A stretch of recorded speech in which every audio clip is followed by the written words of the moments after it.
السلام عليكم. النهارده هنعمل وصفة حلوة قوي مميزة وانا عن نفسي بعشقها، وهو الكشك، كشك ألمظ. يلا بينا مع بعض نشوف الطريقة السهلة والمكونات. اول حاجة بننزل بمادة دهنية اذا كانت سمنة، ورشة من زيت الذرة،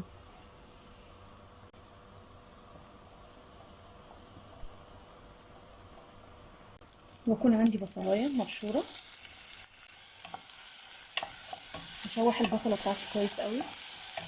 خلي بالكم ان شاء الله الكشك بتاعنا المرة دي هيكون محشي، مش هنسيبه كده سادة، هعمله مع بعض بالكلاوي. البصل عندي بقى شكلها ممتاز اهو. هبدأ بقى اطلعها على ورق ابيض او ورق زبدة عشان تفضل محرفشة معايا وجميل. هاجي بقى في المرحلة دي، مكان ما خلاص انا طلعت البصل، هجيب كبد وقرناص عندي متشوحة مسلوقة، اهم حاجة اكون مقطعة قطع صغيرة وانزل بيها. لو هتبقى نية فطبعا هخليها انها تكون تاخد سوا، وبعد كده ننزل عليها بالباقي لما تستوي. بس دي انا مشوحاها اوريدي من الاول، دي تشويحه بسيطه كده، وانزل عليها كوبايه من اللبن، ويبقى معايا كوبايه تانية بس هكون خلطه فيها دقيق.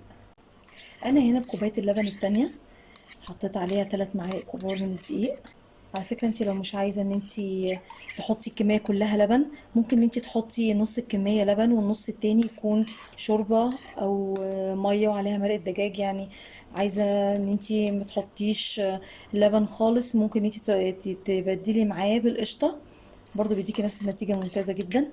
دلوقتي بعد ما انا خلاص كده دوبت كوبايه اللبن مع الدقيق، هنزل بصفايه كده.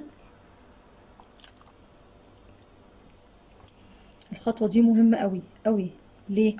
اي تكتل ما يبقاش موجود ولا يضايقني. بصوا انا كده تمام جدا. كده الكشك بتاعي بقى جاهز تمام. هنا خلاص بقى هبدأ اخليه يستوي معايا. هنزل بقى عليه بالبهارات. طبعا هظبط الملح بتاعي، ورشة بسيطة من الفلفل الاسمر، لو مش بتفضلي الفلفل الاسمر ممكن نبدله فلفل ابيض، ورشة من جوز الطيب، بتفرق جدا في الطعم. هبدأ بقى طبعا اسيبه لما يستوي خالص، ونلاقي يعني بصوا انا هنا خفيف، لا انا عايزاه ان انا اول ما اعمل كده المنظر ده يكون الكشك بتاعي تقيل في المعلقه ويبان. هقفل عليه لحد ما يستوي ونغرف مع بعض. هو ده الشكل اللي انا عاوزاه بالظبط وخلاص.